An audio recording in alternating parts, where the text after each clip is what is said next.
No success in the world can compensate for failure in the home. That's why Club Wealth was founded, to help driven, successful, and busy real estate agents like you double their business while building a strong, balanced home life. Join us each week as high-producing agents and team leaders share their stories and unpack the principles and systems they've used to double, triple, and even quadruple their business while enjoying greater quality of life. And now, here's the latest episode of Club Wealth TV. Hey everybody, welcome back. We have a very special episode because we are sharing a conversation in which Michael was interviewed on another industry podcast. So we're going to jump to that in just a second. First, want to just thank everyone for sharing the show. We so appreciate all the great feedback that we get, both in the Facebook group for the live broadcast and on Apple Podcasts for the reviews and ratings. We really appreciate everyone that takes their time to leave a rating, to give a shout out to one of our amazing guests in their rating and their review so that other people know and get a sense of what the show is like and what to expect and who the guests are. We appreciate everyone that shares it with another agent or another colleague in the business. And with that being said, let's jump into this very special episode. All right, guys. So today we have Michael Hellickson on the show today. He is the founder and president of Club Wealth Coaching and Consulting. He, in a past life, was a real estate rock star, listing over 75 homes a month, closing tons of homes on a monthly basis. He's out of the Seattle area. So welcome, Michael. Thanks for being on the show today. I appreciate you having me. Thank you, Stephanie. So to kick it off, give us some of your background. Tell us where you came from, and then we'll chat about what you're up to now. Well, I sold real estate for just over 25 years. Started just as a kid, literally in high school still, and built my own team on up to the number one team in the country. We were at one point in time listing between 50 and 75 houses a month. And eventually we got to where we were closing 120 to 180 homes a month and had 750 listings in active and pending status at one point. So it's been kind of my background. Awesome. And so tell us what you're doing now. So now I'm fortunate I get to help other agents do the same thing, right? So we help agents from the brand new agents all the way on up to the biggest agents in the country. We help them grow, oftentimes from sub 25 transactions a year, all the way on up to thousands of transactions per year. So yeah, it's neat that I get to now help other people do the things that helped me to be able to achieve not just success, but really balance in my life. So do you miss being in the living room and talking about paint colors? Well, sometimes I enjoyed that. I really loved, I enjoyed the listing side of the business. That was my passion. That said, I also enjoyed the team building side, but sometimes God's got a different plan for us. Sometimes God realizes that, he knows why we're here on this planet. Right. And I for me, as good as I was at selling real estate, I was put here to help other people be successful. So awesome. Do I miss it? Parts of it? Yes, but I wouldn't go back. I'm definitely happy with what I do now. Awesome. So before we dive in any deeper, it's May 2020 when we're recording this towards the end of the month. Kind of what are you seeing in your neck of the woods from a national standpoint as well with housing? We've got coronavirus that hopefully is tapering off. Kind of what have you seen this year for 2020? Well, there's two camps, right? You've got the I'm going to play it super safe camp. I want to, stay away from everybody and cocoon up and hide, for lack of a better term. And nothing wrong with that, by the way, not a judgment at all. Then you've got this other camp that's, darn torpedoes full speed ahead. I'm going to do everything I can to be successful. And, if I get sick, I get sick. I'll figure it out. And, there's a little bit of in between, but the reality is, and there's certainly agents out there that are working really hard to find ways to be successful and do it in a safe manner. What I have found is that Shinzu was right. For those of you that have read The Art of War, Shinzu mentions that where there's chaos, there's opportunity. And I am a full believer in that. And this last couple of months, for those that understood that, they found the opportunity in the chaos. And literally, I'd say over 80% of our clients had their best months ever in their career in March and April, and are still having great months right now. And the market's on fire right now. Multiple offers. I mean, I've heard as many as 30 plus offers on a single home. And I literally just in the last couple of weeks, it's crazy out there. It's good crazy though. And here's the thing, with interest rates as low as they are, low inventory, what do you expect? Of course, we're going to have a great run. So I expect a very busy summer. I expect that over time, you're going to see, in the next few months, I don't know how long, I don't have a crystal ball, nobody does. But this is my fourth time going through this type of a shift in the market. I came in during a shift when I started my career and went through 2001, 2007, and now this one. And I can tell you that what's likely to happen is you're going to start seeing more inventory come in the market. People are going to start feeling like, hey, if I'm going to get top dollar for my home, now's the time to do it. So as those homes come on the market over time, we'll shift. Right now, we're very much in a seller's market.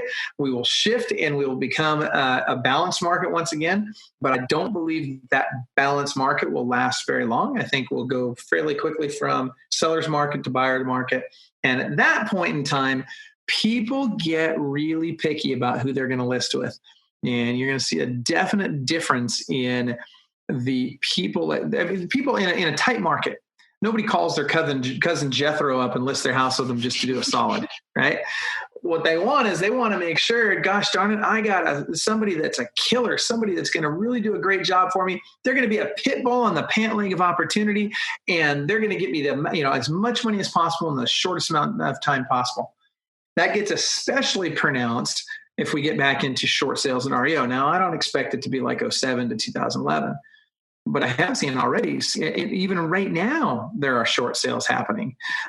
People that bought their home in the last year that for one reason or another just can't make their payments. And so they're already starting to see some short sales come back up. Well, guess what? Again, people look to a more experienced, more aggressive agent during those times. So, yeah, I'm excited. I think this is a great time for great agents. And I think that it is going to be a time that weak agents are going to be leaving the business. No, I agree with you. My business partner and I were talking about it, and not to sound crazy opportunistic in a bad way, but we were like, man, we're kind of ready for, this is before Corona, a little bit of a shift, because especially in DFW, Dallas, Fort Worth, I mean, you walk down the street to the grocery store and you bump into an agent, right? And so everybody knows an agent. It's so easy to get their license nowadays. But what consumers don't recognize is it is a skill-based business, just like a doctor or anything else. And you're trusting them with your largest asset a lot of times. And when it's an easy market, that might be okay to just let, like you said, your cousin sell the house. But we are experiencing, at least in DFW, a bit tighter market with pricing, builder prices. We have to be in line with that, condition issues. And we haven't seen the foreclosures go up too bad here yet, but I suspect we might be seeing some of that. Agreed. I don't think it'll be like 07, 08 timeframe, but it'll be interesting to see kind of what we get in the next 6 to 9 months as maybe some of the unemployment numbers come back out. I'll be interested to see kind of how that affects us here. So I think another positive unintended consequence of what's likely to happen is that you're going to see the professionalism level in the industry rise once again. Right now you got everybody and their cousin out there, they're in, flip-flops and shorts and, they got what's wrong with that? No, I'm teasing. Right. They got their, walking. I can't wear my yoga pants. So listing, come on. Oh my gosh. Yeah, no juicy couture stuff on the listing points, right? I mean, seriously though, it's crazy to me how people show up to work. I hate to say this, I had a client, very high producing client, solid 7-figure earner for a long time. And when I say 7 figures, I'm talking net income, right? Very high producing agent. Had a friend from high school that called and wanted to do a listing appointment with him. So he goes over to her house. He's got what he thinks are really nice flip-flops on, right? He's got these, designer flip-flops, and he's got Tommy Bahama's shorts and the Tommy Bahama's button-down shirts. So in his mind, he's dialed in, right? And he's in one of those warm climates where, that sort of thing is by some people's estimations acceptable. Well, even though he'd known this gal for 20 years, and it's, by the way, it's a multi-million-dollar house, $20,000 commission to the listing agent on this house. $20,000 personal brand. Yep. Oh my gosh. And she's just like, yeah, I'm over it. I'm not listening with you because I don't feel like you're taking me seriously. If you don't take yourself seriously enough to dress for work, how can I think that you take me seriously? So I think that we're going to see a lot of changes there. I think that the professionalism level will rise, and it needs to. And by the way, during this period of time, you'll see a lot of the discounters, for sale owner companies, and even some of the other third-party entities that would love to get a piece of this industry. You'll see the wonderful iBuyers. Well, and it's funny. I love iBuyers. Let me tell you why I love iBuyers. Everybody likes to give iBuyers a hard time, but we were all iBuyers before iBuyers. We ran things like guaranteed sale programs, those types of USPs. All the iBuyer companies did was figure out, hey, this is a great USP. Let me just rebrand it a little bit differently and put it out there, and I'll be an iBuyer. And all of a sudden, that became a better USP than guaranteed sale. Well, what happened when Corona hit? All of a sudden, those iBuyers, all of them shut down, right? Now they're back. You're going to see them come back into the marketplace. That said, yes, these people that think they're going to disrupt the industry are being now disrupted by the marketplace, and that's okay. Yeah, it'll be interesting. We had situations here where the iBuy, they had offers out and they pulled them, and things weren't. Yeah, it was a little bumpy there for a little bit with COVID. So it'll be interesting to see what happens. But so talk about when you're coaching. So the audience here, we've got real estate agents, we've got builder sales professionals. I know you work with both. What are some of the things that you're helping real estate agents, sales professionals, and organizations with to grow their businesses, to get better? Give us some details on kind of what you guys are helping the market with. Well, besides tools, systems, technology, people, all of the things that you need to run a successful business, there's really 30 things. It really boils down to 3 things that you have to. Every single business on this planet, whether it's in real estate or it's some other industry, every single business on this planet has to master 3 things if they want to be successful. Very simply, it's lead generation, lead follow-up, and lead conversion. Mm-hmm. That's it. Without those 3 things, you don't have a business. And it's no wonder that salespeople are among the highest paid professionals on the planet. Why? Because they control most of that process, right? Now, lead generation can be controlled by a marketing department, but that's an administrative function. Yeah. Typically in real estate, that's a sales function, which is odd because that's different than most industries. Most industries, you've got a marketing department that causes the lead to come in, and then you've got the sales department that handles those leads when they come in, particularly if you've got an inside sales versus outside sales department. Now, real estate agents by their nature are, and same thing with actually, it's different with new construction. With a new construction sales agent, they're typically an inside sales agent versus a real estate agent who's an outside sales agent. What that really means is real estate agents have to go out and they have to get the business and bring it in. So they've got to do the lead generation, and they've got to do the lead conversion and the lead follow-up. In the new construction agents, they generally speaking have a company, the new builder in this case, or a third-party marketing company oftentimes, bringing those leads in. And then that new construction agent has to now follow up with those leads, and they have to convert those leads. But those 3 things, lead generation, lead follow-up, lead conversion, happen no matter who does them. And so part of our job, beyond teaching people how to run a business, is helping people master those 3 things. And we're talking about everything from a system standpoint all the way up to sales standpoint, like neurolinguistic programming techniques are a great example, right? Do you know what matching and mirroring is? Do you know how to implement it? Do you understand what embedded commands are and how an embedded command works and how to use it properly? Do you understand what it means to induce a yes state? I mean, there's all kinds of things that you can do to stack the odds in your favor. Now, granted, you're not going to manipulate somebody into buying a house that they don't want to buy. That said, you can certainly have an impact, regardless of whether it's new construction or resale. You certainly can have an impact on whether or not they choose to buy from you.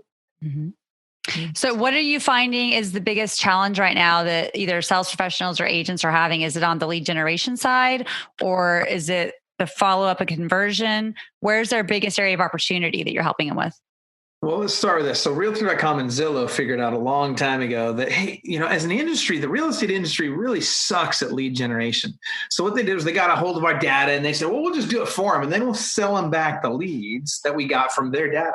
Smart, right? And everybody likes to hate them for this, but it's like, don't be a hater. Like they just saw an opportunity and capitalized on it. It's the same thing as the iBuyer. Like if real estate, if the industry in general was a little bit more technical savvy, we wouldn't have all these issues and all these technology companies changing our business, right? That's exactly right. 100% correct.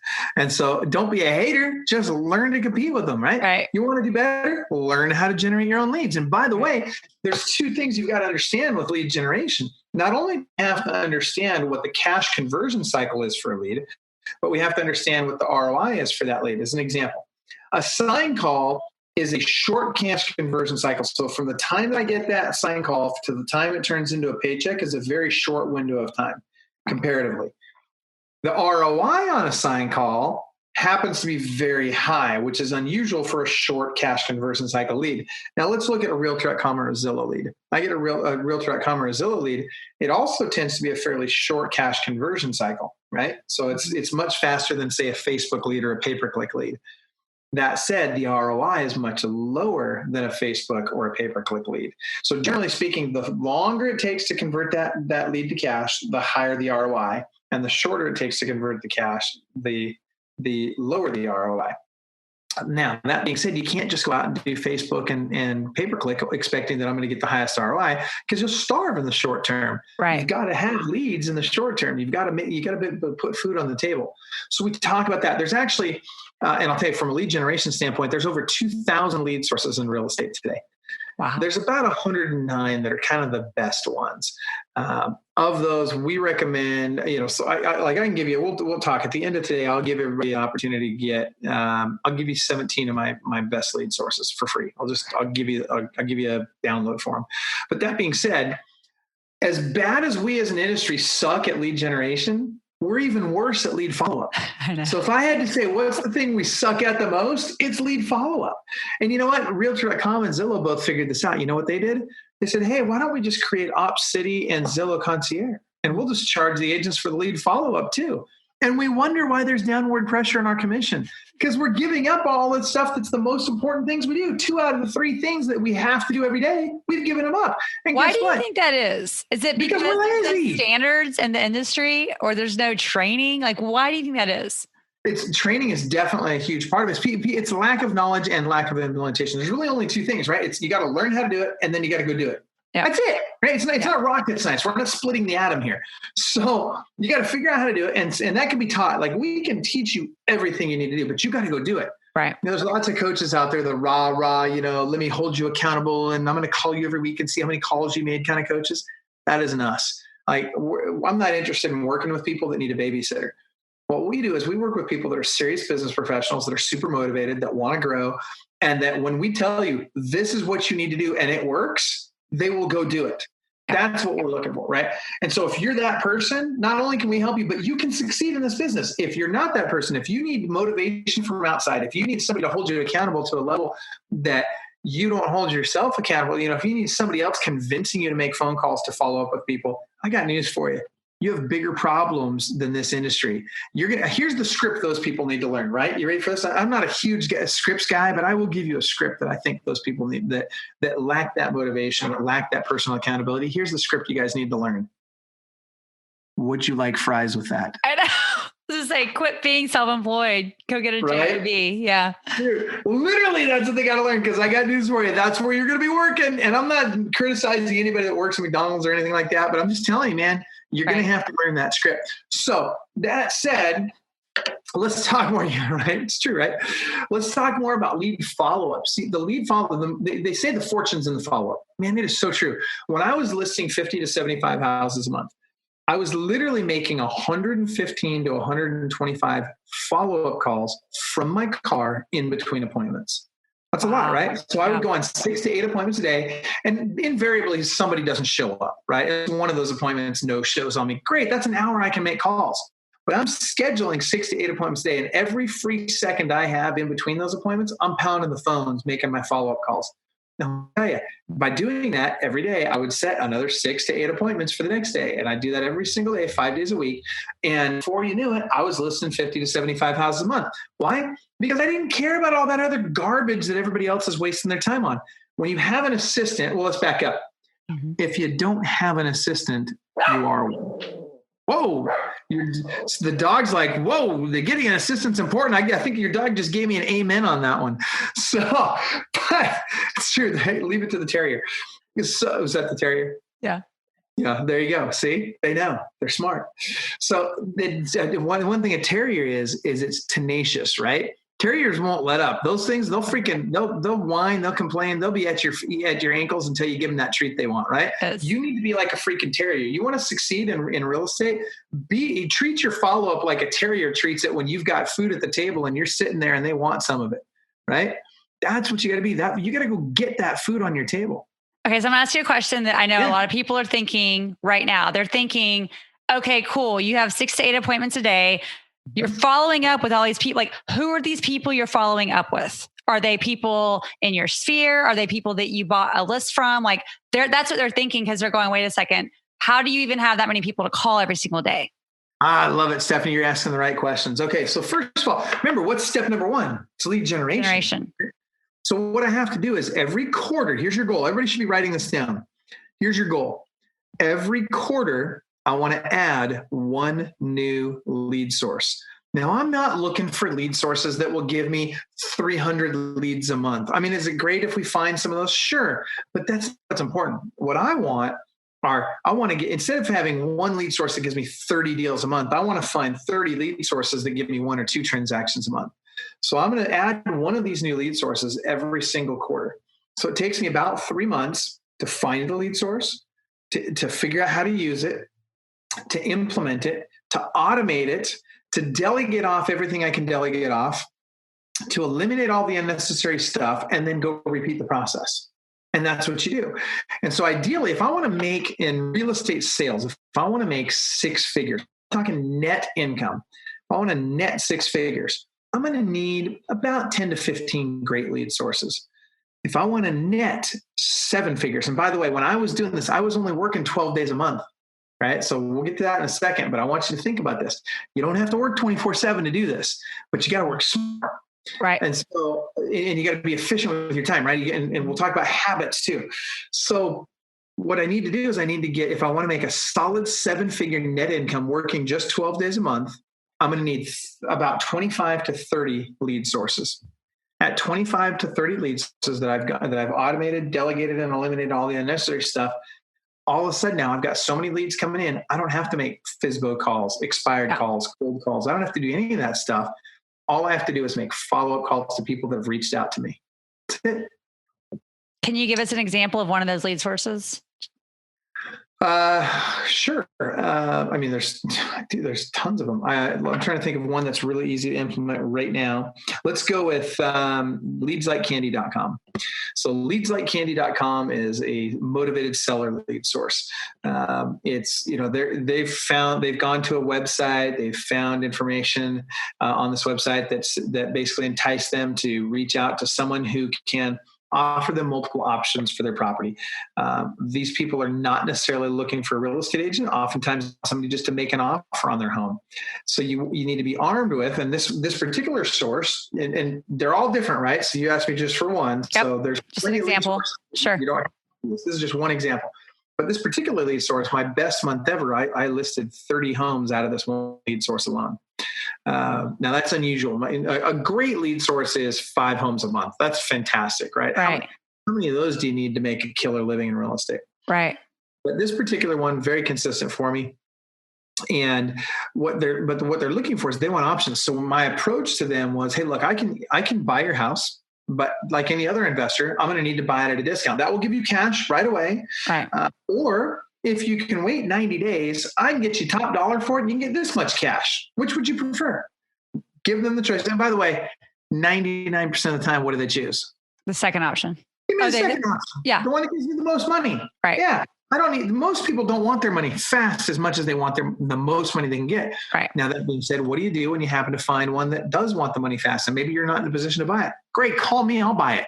Right? If it's a screaming deal, finding a buyer is easy. Yeah. That is not hard. There are tons of people like me out there that will buy a screaming deal. If you can get them for 65 cents on the dollar, you will have no shortage of people that want to buy that. Right. Today, they'll write a check today for it. So that being said, this all comes back to lead follow-up. And there's two components to lead follow-up that you have to have in place. If you don't have these two components in place, you've lost. Component number one is speed to lead. Write that down, speed to lead. Mm-hmm. So most people think, oh, if I get to my leads within 5 minutes, I'm good. No, you're not. That was 4 years ago. Today, if you don't get to that lead in 30 seconds, you're late. Yeah. Because between 30 seconds and the 5-minute mark, they've gotten calls from 4 to 5 other agents. In fact, the number one buyer of Realtor.com leads in the country, he'll buy over $12 million in Realtor.com leads. His speed to lead, and I say his, it's really his ISAs, but his team's speed to lead, 6 seconds. Wow. 6 seconds. So lead comes in, they don't even look it up. They just literally, their technology literally calls that second it comes in and connects an agent with them live right now. That's what you got to do. You got to be super fast. Now, outside of that, you've got to be the terrier, right? You've got to be tenacious. So it's speed to lead and tenacity are the two components. Now, by tenacity, do we have time? Can I walk you through an example? Yeah, totally. I want to give you an example. All right. So I get a lead come in. First of all, y'all should be getting in their leads at some level. If you're not getting in their leads, you're crazy. Because 92% of all buyers start their search online. Yep. And of those, 72% work with the first agent they come in contact with. What cracks me up is people that say, oh, but Michael, I work with referrals only. And I say, wow, well, that's fantastic. You've had a great run these last few years when it's been the best market that I've ever experienced in my entire lifetime. And I got news for you. You're about to go out of business. And they get all offended. What? What are you talking about? Well, guess what doesn't happen in a recession? Nobody calls their buddy up and says, hey, I'm about to lose my house to foreclosure. Do you have a great real estate agent you can refer me to? Like, said no one ever, right? So let me tell you, and we've watched this happen every time these cycles come around. This is exactly what happens. The agents that are 100% referral all the time, their business suffers. The agents that have built a balanced infrastructure with multiple lead sources do just fine. So please, for the love of all that's good in this world, diversify your lead sources. That said, internet lead comes in. What do? Pick up the phone and call them right now. So what if they don't answer? What do you think, Stephanie? If they don't answer, should we leave a voicemail? I'd send them a text. You send them a text. Very good. I like that. That's actually step 3. So if they don't answer the first time, we don't leave a voicemail. We hang up. It's called, and then we call them right back. It's called a double dial, right? We're going to immediately make that second call. And if they don't answer the phone the second time, we're going to send them another text message. Can you guess what our text message is? I'll give you a hint. It's 3 words. And I'm going to give you this 3 words. We'll get them, you will connect with them 83% of the time if you use these 3 words. Okay. No, she's getting her pen now. I love this. I can see her write it down now. Call me now. No, you're very close. Wait till you hear text number 2. So first of all, put yourself in their shoes, right? Let's say a good chunk of these people have kids. Okay. So somebody called their number from a number that they don't recognize. They didn't answer. The person didn't leave a message. Is it coming up as a spam risk? Because now they have that on the phones. Maybe. Depends on what number you're calling from. Okay. So that really just depends on what number you're using to call from. That being said, the same person calls back from a number they don't recognize. They don't answer. And the person doesn't leave a voicemail. Now you get a text message from that person. And all it says is this Stephanie? So whatever number or whatever name they registered on the website with, is this Susie, Stephanie, Joe, whatever. Okay. And so now it's like, oh my gosh, if you've got kids, you're thinking to yourself, holy cow, one of my kids is either in jail or in the hospital, depending on which kid it is. Right, exactly. So now you've got their attention. They almost always respond with the following words, almost every time. Who is this? Yes, who is this? That is literally what they respond with almost every time. And so then the response that you send at this point is 3 more words. And these 3 words will get them dying to get on the phone with you. Calling you now. That's it. That's all you send. Just calling you now. That's it. And let me tell you, they pick up the phone like you can't believe at this point.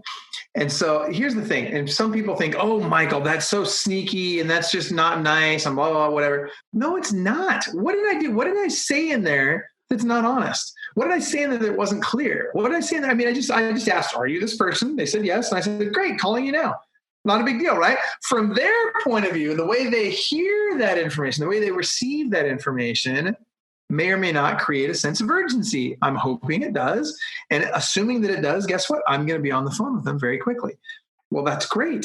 And then if they happen to be upset, which only about 1 out of 1,000 are, but if they happen to be upset and they say, oh my gosh, you freaked me out. I thought something was wrong with one of my kids. Your response is very simple. Oh, Stephanie, I am so sorry. You had inquired about 123 Main Street, and I wanted to make sure I wasn't dropping the ball on my end. Did you have questions about the house? Would you like to know the price, or would you like to set up a time to see it? Mm-hmm. Game over. And guess what? Now you've disarmed them. They feel better. You just wanted to make sure you weren't dropping the ball on your end, right. Which, by the way, is the number one follow-up script on the planet. So write this down. If there's one script that I do believe you need to use, it's this one. When you're making your follow-up calls, simply say, I just want to make sure I'm not dropping the ball on my end. I just want to make sure I'm not dropping the ball on my end. All of a sudden, you've positioned yourself from sleazy salesperson that's always calling up, are you ready to sell yet? Are you ready to buy yet? Right? From that self-serving salesperson that they all think we are, mm-hmm. to an actual servant who cares, who just wants to help them out. And wouldn't you rather be positioned that way? Absolutely. Yeah. So lead generation and lead follow-up. Now, tenacity. Let's talk about the tenacity. So we talked about speed lead. We talked about what to do when you get the lead. Now let's talk about tenacity of follow-up. So there's 6 ways we follow up, 6 methods we use. Here they are. Super simple. Phone, email, text message, video email, video text message, and my personal favorite, Facebook stalking. Now, people give me a hard time when I say this, but look, stalking used to be like a 3 to 5 year sentence. Now it's a 6-figure income, right? So you got to stalk these guys on Facebook. I know, does that sound terrible? It makes me such a bad guy. But the reality is, you got to find them on Facebook, because guess what people are? They're on Facebook, right? So go where they are. And by the way, we don't know which one they're going to respond to. And it doesn't matter. Whatever they respond to, that's how we'll communicate with them going forward. You got to find out what they're going to respond to. All right. So now how often do I follow up? This is the key. So write this down. This is the Club Wealth rule of 3. Club Wealth. You can see behind me there. Club Wealth. That's the coaching company that I work with. That's, I guess technically I own it, but I'm one of the 76 plus coaches here. And our rule of 3 is very simple.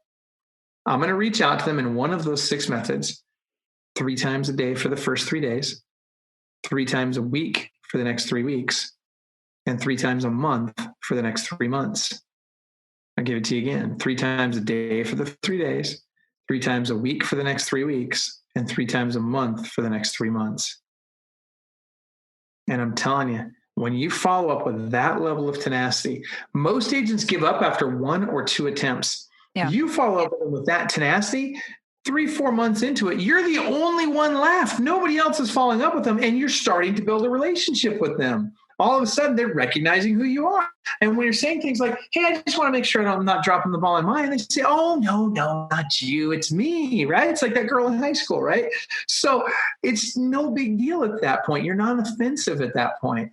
So they actually welcome your call because it's a pleasant call. We call it being pleasantly persistent. Yep. Pleasantly persistent. I love it. So is this your ISA team, the inside sales team doing this, or is this your actual buyers or listing agents making these calls and follow-ups? Well, it depends on the structure of your team and how mature your team is. So on my real estate team, when I was going on my own appointments, I was setting my own appointments. I was making 115 to 125 of those follow-up calls a day from my car. Today with Club Wealth, we have a huge ISA team, and that's what they do all day long, every day. They set appointments so that our coaches can do their strategy. So basically what we do is a little bit different structure, but our coaches who sell more real estate than the people they coach, they do a free strategy session with each person. Every agent in the country can have a free strategy session with us once a year. Okay. And so to make those calls happen, we have our ISAs setting those appointments so that our coaches, because our coaches don't have the time to set those appointments, right? Right. So, and eventually, when you grow your real estate business, ideally you'll have ISAs as well, setting your appointments for you. But it takes time, right? So in the beginning, when I'm new in real estate, I'm chasing business like crazy. Eventually, over time, I want to transition from chasing business to attracting business. Right. It takes time. And it takes effort, and it means I got to be in the grind for a period of time. And then at some point in time, I have more money than time, right? When I'm new, I have more time than money. Right. But once I get to that point where I start having more money than time, I can start just writing a check and getting my leads to come in. And so we have a whole different list of lead sources that we recommend at that point. So understanding where you're at with that is critical to dialing in the right habits every day. And that is, by the way, another point that we need to cover is your habits. I love it. I love habits and routines. Yes. Oh my gosh. Show me your schedule for last week and I'll tell you how much money you're going to make this year. No joke. I mean, it's very straightforward. I can guess within a few $1,000s about what, if I know your average sales price, I can guess within a few $1,000s what you're going to make this year if I know what you did last week. Because what you did last week is likely to be what you do this week, and that's likely to be what you do next week. Our habits define us, and they dictate our success. So if you want to be more successful, clean up your habits. So what's the number one area that you feel like most agents or sales professionals need help with from a habit standpoint? Is it morning routine? Is it sitting down and doing follow-up at a certain time? What do you normally happen to help them adjust? So we have something called the perfect daily schedule. Okay. In fact, I'll tell you what, you guys can all get a free copy of it. There's a video. I've got about I can't remember if it's 20 minutes or an hour, but there's a video on our website. If you go to clubwealth.com/PDS, clubwealth.com/PDS, and then you can get the download on what we believe is the perfect daily schedule. And it's free. You don't have to pay anything for it. But you've got to dial in what's perfect for you. There is no perfect daily schedule for everybody, right? It's what is your perfect daily schedule, and don't try and make it too robust. Don't start off saying, "Oh, I'm going to do this," like scheduling out your whole 8 or 10 or how many hours a day you're going to work. Don't just go schedule that all out and hold yourself accountable to making sure all of it happens every day. Start with get up on time. Mm-hmm. Pick a time. What time do you need to get up? And then work it backwards. If I'm going to get up at 6 or 5 or 4 or whatever time it is, what time do I have to go to bed to make that happen? So start there. Then if you're struggling with that, put your alarm clock on the other end of the room so that you got to get out of bed to go shut your alarm off. Then figure out what your first step of your morning routine is, right? What am I going to do am I going to work out? If not, okay, look at me. Do I work out? Come on, right? No. So, I'm not that guy. Don't get me wrong. There's guys that, whatever. I've got spaghetti arms. That said, you got to figure out what your first step in your morning routine is and then make sure you do that. One of the things that really helps is schedule an appointment early in the morning before you're able to pick up the phone and start calling people that you don't have an appointment with. That will force you out of bed earlier. If you don't have a team, like with our coaching, we actually have a daily huddle. I really recommend the daily huddle. If you're on a team, make sure your team is doing a daily huddle at 7:30 every morning. 7:30. Okay. It's mission critical. I can tell you right now, not in every case. There's certainly exceptions, so don't go getting all crazy on me, folks. I know that there's going to be somebody out there. As soon as I say this, you're going to flip out. Most people are thinking I got into real estate to pick my own schedule. 7:30. What? Right. Exactly. But here's the reality. The reality is there is a direct correlation between what time people get up and start their day and their income at the end of the year. There's a direct correlation. No, totally agree. Yeah. So get up earlier, you guys. You want to make more money? Get up earlier. And not only that, you want to make more money? Get focused on the things that lead directly to a listing or a sale. If it doesn't lead directly to a listing or sale, pay somebody else to do it. Don't do it yourself. You need to be focused on those 3 key elements we talked about: lead generation, lead follow-up, and lead conversion. If 90% of your day is those 3 things, I don't care if you work 4 hours a day, 8 hours a day, 10 hours a day, it doesn't matter how many hours you work. Right. If 90% of it is those 3 things, you'll be very successful. What about agents? Like you said, once you get into a routine, you've got a couple of years under your belt, you've got a database. Are you helping them also figure out how to stay in? Because you probably know the stats better than me, but I think they say like 87% of people would work with their agent again, but only 11% do, or something like that, because that agent's not remember their name. Exactly. So are you helping them? Okay, now that we've transitioned, you've been in real estate a few years. What in Dallas, Fort Worth, I think the average person buys and sells within about a 5 to 7 year timeline. So they're looking for a home in, another few years. How are you recommending the agent stay in touch with them? Because let's be real, once you buy a house, it's like buying a car. You don't want to talk about interest rates for at least a little bit because you want to settle in. So how do you recommend agents stay in front of their database in an effective manner to where when they are ready to list again or buy again, they're reaching out to them first? Well, let's start with this. You're right. People don't necessarily want to talk about buying and selling houses every day, right? Being normal people that aren't in, not that people in the industry aren't also normal people, you know what I'm saying?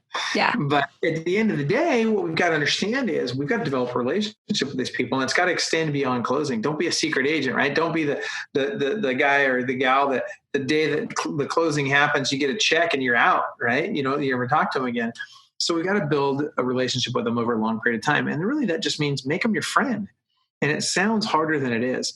As an example, I would recommend that you do, if you only do a couple of things, here's the things that you got to do that will get literally 80% of the value you can get out of that database. Number one, hold a client event every quarter. Okay. Every quarter, do a client event. Super simple. Doesn't have to cost a lot of money. It could be a barbecue in your backyard. Stephanie, you're in Texas. People love barbecue in Texas. Although I have yet to have amazing barbecue in Texas. They all talk about how great it is down there. You guys, oh, that's not true. I did have it once in San Antonio. I had amazing barbecue at a hotel in San Antonio. So that said, it could be simple. It could be burgers on your barbecue. It could be, it could be literally, we've got lists and lists of things you can do, ideas that you can do that don't cost any money. It's not about the money. It's about the opportunity it provides for you to call the client up, and you're not calling them to get referrals out of them. You're not calling them to get them to do business with you. You're calling them up to see how they're doing. So the call goes something like this. Hey, Stephanie, it's Michael with Hellickson Real Estate. I haven't talked to you in a while. And I just want to see how you're doing. How's the house? How's the kids? How the 10 dogs, are they doing all right? Right. And you just have a conversation with them. And then let Stephanie do most of the talking, right? Let your client do 90% of the talking. Now, before you hang up the phone, whatever you do not do the whole, and I'm not going to pick on the coach because I don't want to get Brian mad at me, but this whole, oh, by the way, if you were thinking of buying or selling a home, do you have a friend or a family member? Are you referring to Buffini? Oh my gosh. And listen, I wouldn't admit that publicly, but yes. So here's the deal. I like Brian. All right. Brian's a good guy. He's got a great program. I coached with him 30 years ago for a year, got everything. It's 5 things, right? Calls, notes, Popeyes, client events. But I think that's a good point. Like I was going to ask you about this too. And I'm sorry to interrupt you. I think there's been a shift though. Like, people don't want to be sold anymore. They want to be led and guided. They don't want to feel like you're only calling to get a referral. And they're going to, let's be real. Like they know when you say that at the end, they felt great about the call. And now they're going, that's why she called. She didn't care about the kids. She didn't care about the dogs. Let's be real. That's right. That's exactly right. And you just came across as very underhanded and back-ended, right? And that's not what they want. They want, listen, if they have to choose between being your client and your friend, they will choose friend 9 times out of 10 over being your client. You obviously want them to be both. You especially want them to be your client, I'm assuming. And so if you want to make that happen, you've got to first understand the value of the relationship. You've got to understand the lifetime value of a client, right? Yeah. What is the lifetime value of a client? So in other words, what can you stand to earn in commission dollars, not just with that client, but all the people they're going to refer? I'll tell you, we did the math on this, and in most markets around the country, the lifetime value of a client is easily in excess of $1 million. You can literally earn in excess of $1 million with a client today is assuming you're going to be in the business for the next 15, 20 years, that number can easily eclipse $1 million. And so when you make that call, is it okay to invite them to a party? Yeah, invite them to your house for the barbecue. That's different. You're not asking them for something. You're giving them some. Hey, I'm having some friends over next week. Yeah, Stephanie, we're gonna barbecue in the backyard. Thought we'd see if you guys wanted to come over and have a burger on us. Great, right? No big deal. That's very different. So just understand, people want a relationship. They want to be respected. They don't want to be treated like a piece of meat. Right. So client events, if I could do just one thing, I would do client events once a quarter, and I would invite every single one of my people. How would I invite them? Stop with this. Oh, I'm going to send an e-vite and an email and a text message and a Facebook message.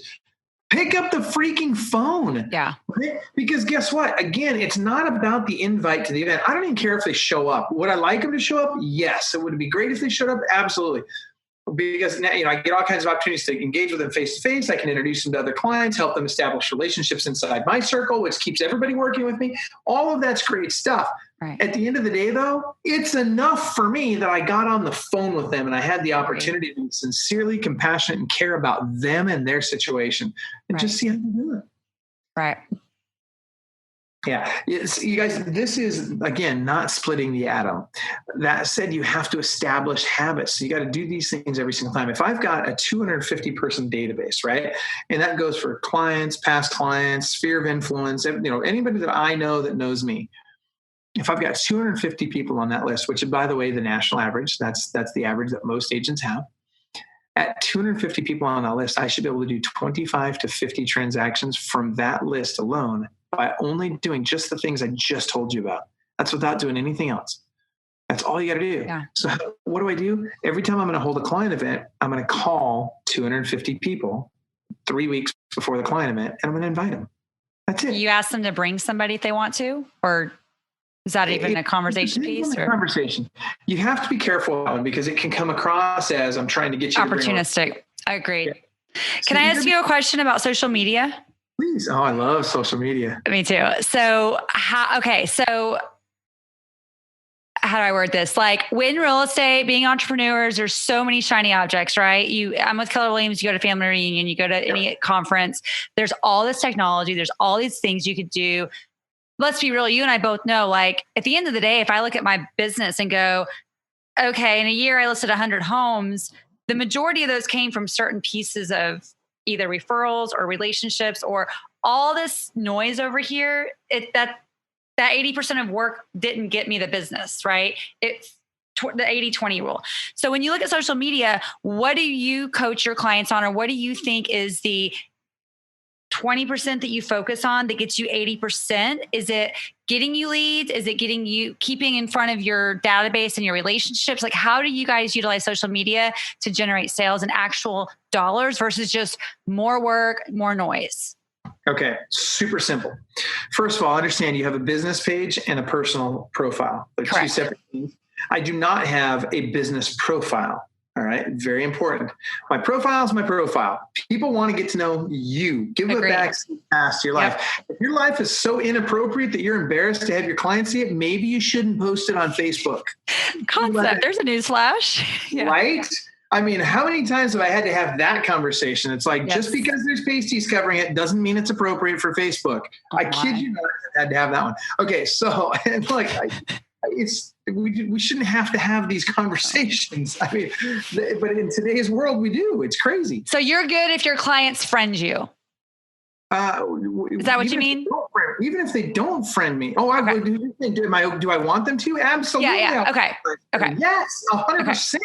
Listen, I do business with my friends. My friends do business with me. Right. Okay? My clients and my friends, they're one and the same. Yeah. If you're not my client, if you could be my client and you're somebody else's client, we're probably not friends. I'm probably not going to spend. Now, that doesn't mean I ostracize people just because they use another real estate agent. I don't mean that at all. Sure. But the reality is, my friends choose to do business with me because I know how to handle myself in that relationship. Right. And I always put the friendship ahead of money. Always. Right. I will never compromise a friendship over money. Now, do you seek out your client? Like, do you have someone, or do you go on your Facebook profile and go friend? Like, if you go on a listing appointment, do you go friend those people, even if they're not your friends? Like, they literally, you didn't know them before the appointment. Do you friend them after you list it or after you close? The second they come in, like as soon as I know they're going to be working with me, so as soon as I leave their house, or as soon as I start showing them houses and we establish a relationship, even if they don't necessarily, I don't have to get our agency agreement signed with them to make them my friend. Sure. But as soon as I know they're a pretty hot lead and we're gonna do something together, dude, you're my friend. Like, let's go. We're connecting on Facebook. Okay. I want you to listen, because I know your wife's going to want to stalk me on Facebook. Right. She's going to get to know my wife. She's going to see, are they weird? Are they, are they safe around my kids? Yes. People want to know. And you know what? Make it easy for them to know. Don't hide that stuff. Like, my profile's wide open. I don't crimp it down, crimp it down. Me either. I was just curious. See stuff. Yeah. Everybody can see it. Furthermore, let's talk about the page. The only reason you have a business page, there's really just one reason that you have a business page. That's it. It's so you can run ads. That's it. Part of that, it's targeting and retargeting. Yeah. Yep, Are you doing, okay, so a lot of people I talk to have an opinion on real estate of, is it okay to do like just listed, just sold? Because some people think that's super braggadocious. You just said you got paid. I happen to come from the camp that if you're telling the client's story, I believe that it shows validity in the marketplace, and it shows those clients that might be looking to buy or sell. You're in that area, you're doing business. I love doing the just sold in 4 days. Like, to me, that's just showing what you're doing and you're rocking it out, because people want to go with an agent that's rocking it out. That's just my opinion, though. What do you think? I believe you are absolutely correct. In fact, the data backs it up. I can't share the data with you now. I don't have it memorized, but I can tell you the data backs up exactly what you just said. And that is, people need to see evidence of success. It used to be, back in the day, we used to send out, just listed, just sold postcards, that sort of thing. Now, most of this is done electronically. And to your point, you absolutely want to tell their story. I remember back in the day, back in 30 years ago, back before Stephanie was born, and back when you guys were all little kids. Thank you for that.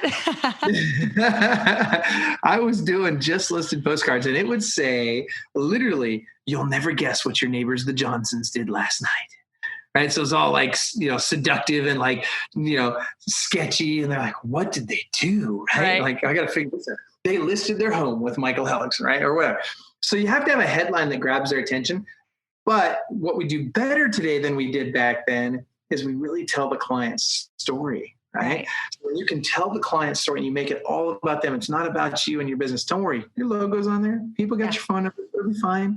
You make it all about them. Right. You make it how they got to do something that was important to them. Tell the story in great detail.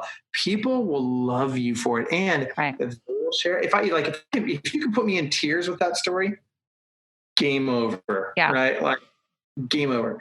So yeah, that's exactly what you want to do. And I think you still add value, right? Like, I just recorded a personal branding episode, and we're going to do some episodes here. I've already recorded with some experts on different platforms where I believe you still need to build value. Like, I've got a whole listing series on YouTube that's Ask Stephanie, right? Like, what do I do with my pets during showings? How do showings work? What does active option mean? How does the lockbox work? Do I have to have a lockbox? Blah, blah, blah, blah, blah. I believe to position yourself as an authority and an expert, you've got to put some valuable content out there, put yourself out there versus just listed, just sold. But I definitely think that just listed, just sold is, whether you're a builder sales rep, whether you're a real estate agent, it's just proof. It's social proof of what you're doing out there. Right. Like, when I was in new construction sales, I had a neighborhood, and I would tour, show the home, demonstrate the model. And I would tell every single person as we would walk to the models, because I had 4 models. As we're walking, I would point out the full brick home, the full gutters, the full sprinklers, and they would give us credit for that mentally. Well, guess what? It was a city requirement that we had to have full gutters, full brick homes, and full sprinklers. But every single sales office they went to after me, if they didn't point that out, those customers thought that they only got that with me, right? Because I was proving out what we offered. And so I think, even though you're doing this day in and day out, if you're not calling it out, you're not going to get credit for it. And people aren't going to recognize that's what you're doing, because everyone else is busy with their life. That's exactly right. You're 100% correct. People are more likely to, when you give them social proof, they are more likely to do business with you because of that than they are if you cut your commission, or if you have the best marketing out there, or the best, the most marketing, or you've got that brand. And I love it when agents, and here's the thing, guys, most of the people watching this or here or listening to this, don't worry about your freaking brand right now. You're not ready for that yet. Yeah. Go out and put some transactions together. Go focus on taking action to get some transactions under your belt. And then every time you do a transaction, make sure you sell that social proof as hard as you can, as often as you can. I want to make sure that everybody knows that, hey, I'm safe to do business with, because guess what? Other people are doing business with me too. Right. People want to work with successful people. Yes. And that doesn't mean you need to drive a fancy car. I'll give you an example. I was the number one agent in the country, and I was driving a 1998 Toyota 4Runner with 250,000 miles on it. So you don't have to drive a fancy car. What you got to do is drive a clean car, wash your car, show up fresh. Yeah. Absolutely. Work your tail off, right? Like that's what it takes in the beginning. Right. But man, this business offers so much opportunity. If you just show up and you focus on lead generation, lead follow-up, lead conversion, dial in your daily habits, and do some of the things that we're talking about here, you can't lose. You can't. So we could go forever because there's a lot of different pockets I'd like to get into. But the one last thing I'd like to talk about before I've got 5 questions I ask every guest is in the pre-show, you talked about a little bit of automation and some systems, and I'm an automation freak. And just curious, kind of once you've got people that are in real estate for a while, they've gotten to their groove and they're wanting to now systematize their business. What are some of the ways that you're showing them how to do that? Is it, we went all paperless. Everything's triggered from a form to where we've got workflows in the background. How else do you kind of educate and coach your clients on that so that they're leveraging their time and they're being the most efficient? So everything you just talked about needs to be done. Unfortunately, most agents haven't done it. Right. It's actually very easy to do. You can use Google Forms. There's so many ways you can do exactly what you just talked about, and do it very inexpensively and very easily. And when you think about it, that reduces the need for administrative time, be it from you or from an assistant that you have to pay an hourly rate to. Exactly. So you want to automate. There's 3 things, right? Automate, delegate, eliminate. So you want to automate every single thing in your business that you possibly can. If it's got to be done more than once in your business, put a system to it. Right. Figure out, how can I automate this? If I can't automate it, should I be delegating it? And if it's not something, and so you're going to automate everything you can, delegate everything you can, and then anything that's left, you got to really look at it hard and say, do I really need this? Or should I be eliminating it altogether? But that's what it takes to simplify. And when you do that, now your time gets used very efficiently. I mean, how often do you think I pick up the phone to call an agent and say, hey, would you like to do a strategy session with me? Yeah. How often do I ever make that call? I never make that call. I haven't made that call in years, right? No. Because I've gotten to the point in my career where I don't have to. How did I get to that point? By automating, delegating, and eliminating. Is it, just curious, is there any 3 tools that you recommend that are your favorites that you guys talk about? Or so number one, you have your CRM, and there's a million of them out there, and it's different for everybody. Depends on your whole tech stack. You got to understand what's in my tech stack. How do these things interact with one another? What works with what doesn't? Now, one of the great Band-Aids out there that we all know and love is Zapier. It's a phenomenal. Maybe your technology doesn't speak to us, to the other technology. Use Zapier. It'll solve 9 times out of 10. It'll solve whatever your challenge is. So they're integrated. You guys, if that is a foreign word to you, it's Zapier. If you guys are listening and that's foreign to you and you want to know more about automation, DM me on Instagram, message me on LinkedIn, because I built our entire business on Zapier as far as the workflows go. We will be plugged into some other stuff with Keller Williams, but all my business is with Zapier because it allows you to be basically technology agnostic on any particular brand. You can plug everything into each other and it will save so much time and money once you get it done. And it's the best thing ever. Absolutely. 100% agree. It's a fantastic platform. So Zapier, so you see your CRM, Zapier. I'm a big fan of dialers. What about document management? Google Drive, Dropbox, CRM. But so we had to use Dropbox for a long time. We're doing a lot more Google Docs now, Google Forms, and I'll be honest. For example, I don't prefer slides as much as PowerPoint, but because It works with my Google suite of products, if you will.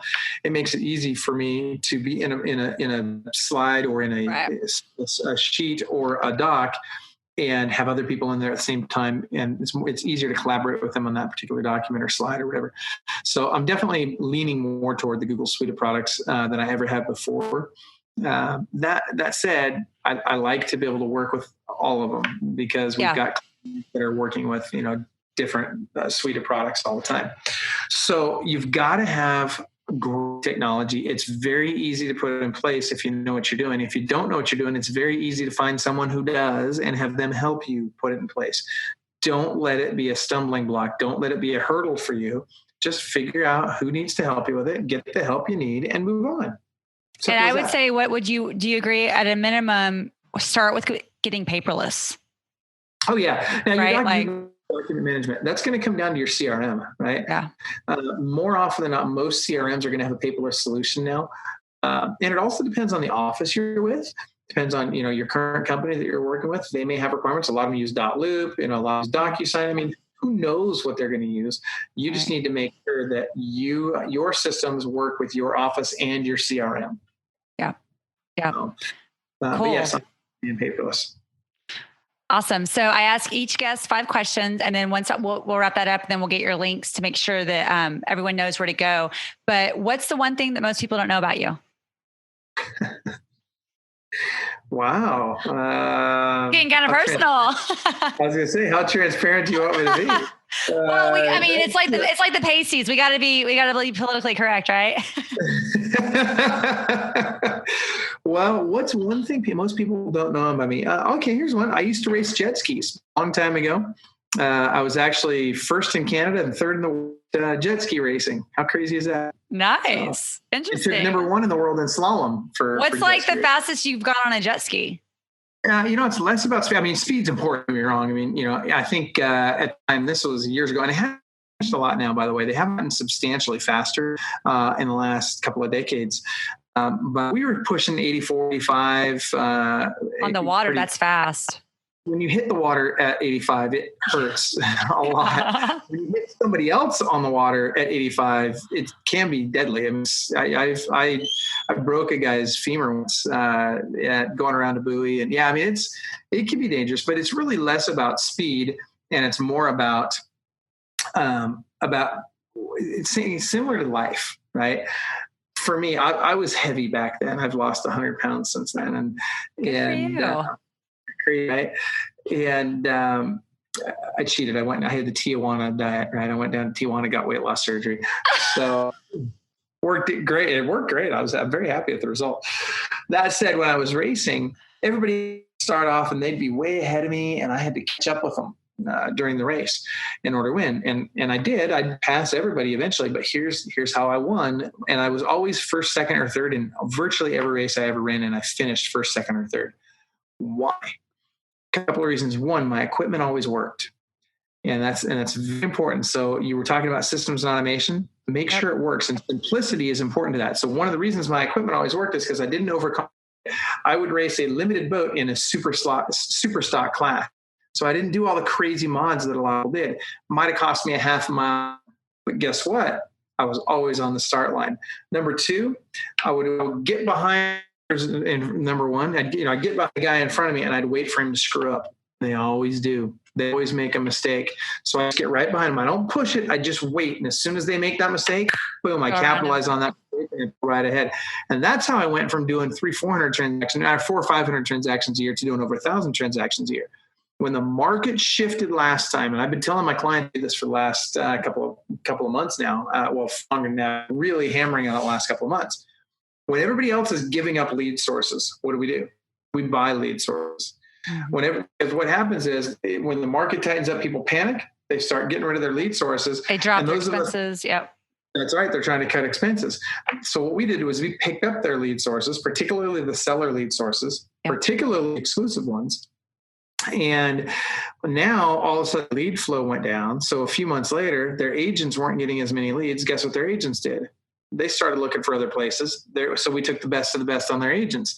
Yeah. Then when the agents were no longer there, the agents weren't providing transactional dollars, so they weren't closing transactions. There was no money coming to pay the administrative staff. So guess what happened next? We were able to take the cream of the crop out of the administrative staff members, and we were able to hire those. And that's how we scaled. So number one's always going to screw up eventually. Just get behind them and wait for it to happen. So there you go. There's my what you don't know about me. Love it. All right, cool. So question 2 is 2-part. Part one is, what's the best piece of advice you've ever received?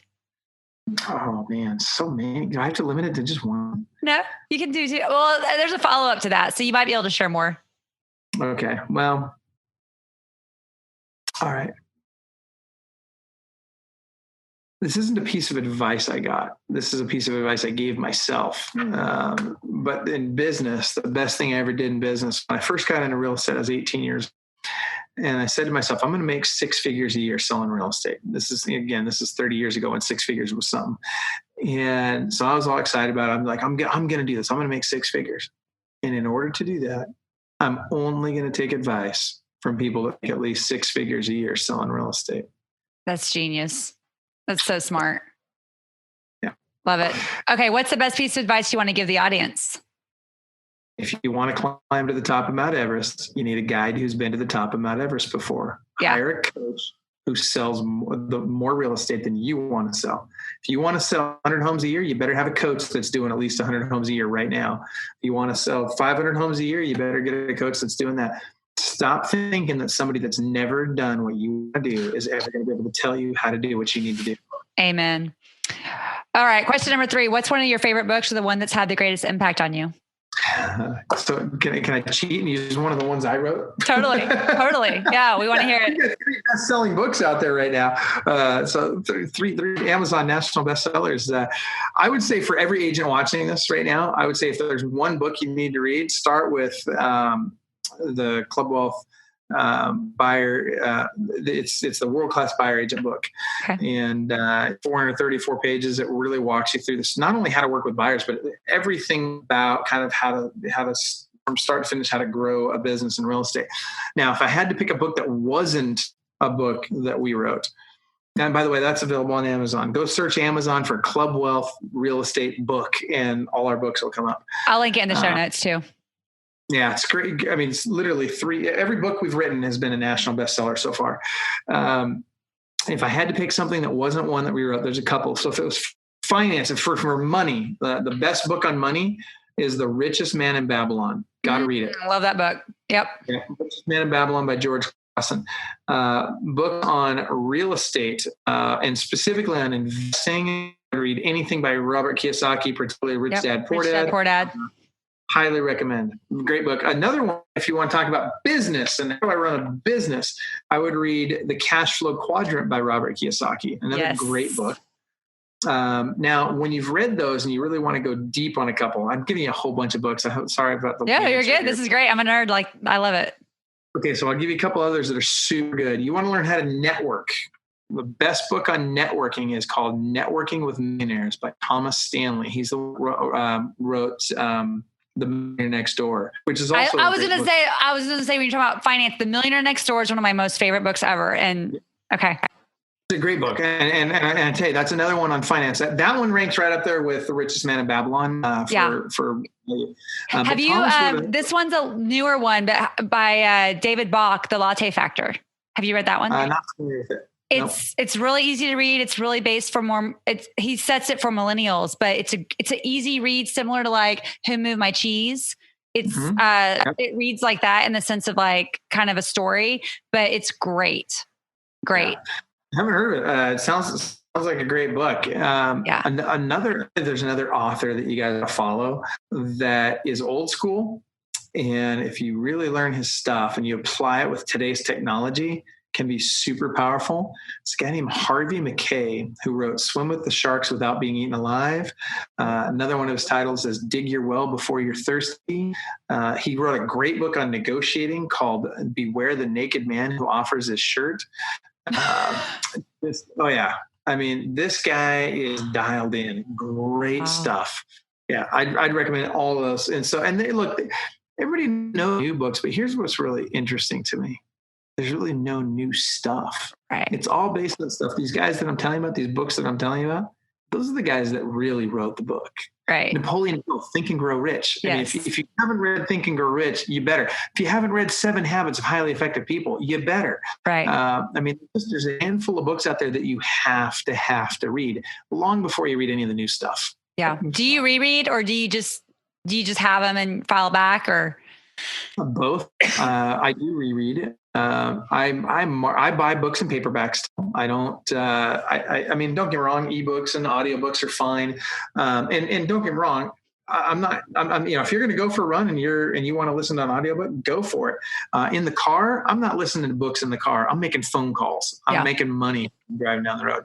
But with the books or the paperback book, I can go in, I can mark it up, I can dog ear the pages, I can make it very easy to reference the information that I need to reference so very quickly. I mean, who hasn't read The Millionaire Real Estate Agent? If you haven't read that, you're freaking crazy, right? Right. So I normally have a copy sitting on my desk. It's on my bookshelf over there. I'd go grab it, but I don't want to run away from the show here.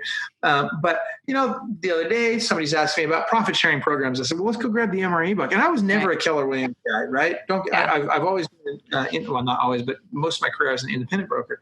But Gary's a smart guy. And that book, so much of that book is still valuable to this day. Right. How great is it to be able to run over to the shelf and grab, a little section on profit share models and be able to share that with somebody who needs it right now.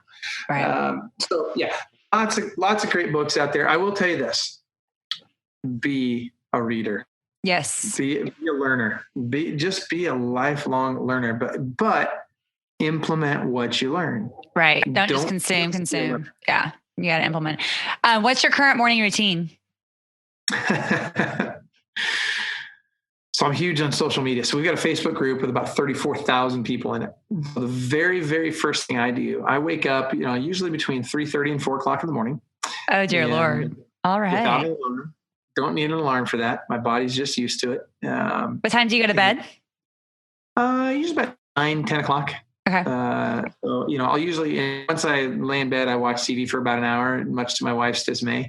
And I love her to death. She's super patient with me. I'll usually get about 5 hours of sleep a night. I have a hard time sleeping more than 5 hours. My body just knows that there's too much to get done. And so I'm not suggesting that for other people. I'm just saying that just happens to be my lifestyle. So first thing I do when I get up, this people are going to probably criticize me for this, but the reality is the very first thing I do is I lean over, I grab a phone, which sits right next to my bed on silent. So if you call me at 3 o'clock in the morning, you're not waking me up. I grab my phone and I jump on Facebook and I spend about an hour on Facebook, and I make more money in that hour than most people will make all day. Wow. But it's powerful. And so I respond to things. I'm very good about responding to the notifications on Facebook. When people have commented on my posts, interacted with me, tagged me and stuff. And then I make my posts for the day. And I make sure that sometime between, very, very important for me, is that sometime between 5:45 and 6:15, my big post for the day comes out. Okay. In a group. So in fact, if you guys want to, you guys can all join the Facebook group. It's facebook.com/group/Club Wealth. It's free. Super smart agents in there. And so I'll post something in that group about around that time every day. And sometimes I'll set it, like if I have my first call, oftentimes I'm on the West Coast. Oftentimes my first phone call will be at 5 o'clock in the morning because I'm calling somebody on the East Coast. And so that works out well for me. And so if that's the case, then I'll schedule my post for the day. And that's kind of it. I mean, so do I go work out in the morning? Nope. Don't do that. Do I eat in the morning? Nope. I grab a protein shake. Do I have one here? No, don't have one sitting here, but I grab a little Fairlife milk. They're little 8 grams of protein per bottle. Grab one of those suckers and a water, and that's my breakfast. So when I'm on my first call, I'm drinking that, hitting the water, and that's what I do. Nice. So, love it. Yeah. I don't know if I can compete with that. That's a way early wake up call. All right. Last question. How do you unplug and unwind? Easy. Time with family. And we travel a lot. I'm in Washington State, right? We're the Switzerland of America. Like, it's beautiful here. It is beautiful. Oh yeah, we do a ton of hiking. We go like this weekend for, it was Memorial Day weekend last weekend, and my wife and I, she is such a wonderful person. Wait till you meet her. You're going to love her. We went to Leavenworth. It's this Bavarian village in the middle of the Alps, the mountains in Washington. And so we went there, had a little dinner up there, and then drove back down to the Salish Lodge, which is a beautiful spa hotel in another part of the state. And I just spent the weekend just relaxing by this beautiful waterfall and just really doing nothing. That's awesome. That's awesome. So if people want to get a hold of you, how can they find you? You're on Facebook and Instagram, or just Facebook? I'm on Instagram, but I'll be honest with you, I'm not on Instagram that often. I'm on Facebook constantly. Yeah. Most people have a preference. So it's good to know where you like people to show up so you can be responsive. It's for me to be responsive. Facebook Messenger, super responsive. Another thing you can do if you want to reach out, well, we talked about the Facebook group, join the Facebook group. I'm super responsive in there. And if you want to just get those lead sources, I promise you guys those lead sources, send a text message. I'll give you a phone number. You guys ready for it? Yep. All right. Text the words Club Wealth, 2 words, Club Wealth.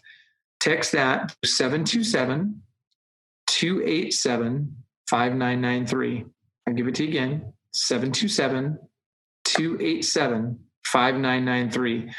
Send that text and I will respond with, and I say this all the time, but I'll respond with our current 17 best lead sources. And don't try and implement them all. Now a lot of them are free, so that's cool. And you can definitely work on, get those implemented away. But really dial in one right away. Get that figured out. And then you're saying to implement one new and a quarter. Every quarter. I can't tell you, man, I did this my entire career and I got to the point where I could implement them faster than that. When you've done enough of them, adding another top into the funnel is actually easy, right? Because all the middle and bottom of the funnel stuff is already dialed in. Right. But you got to start somewhere. So just start with one a quarter.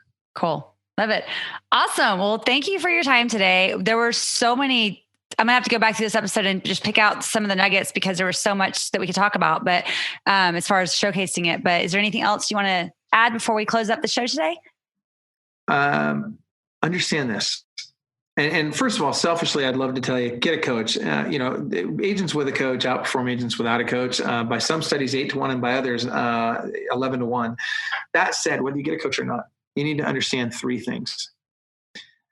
You can be successful in this industry. You can do it right now in this market, and you can do it in whatever market you're in. You just have to choose to do it. So just know, do it here, and I can do it now. And if you can dial that, if you can really understand that and convince yourself of that, you'll be like Napoleon Hill, who says, what the mind conceive and believe it can achieve. So go do it. Anybody tell you can't. Awesome.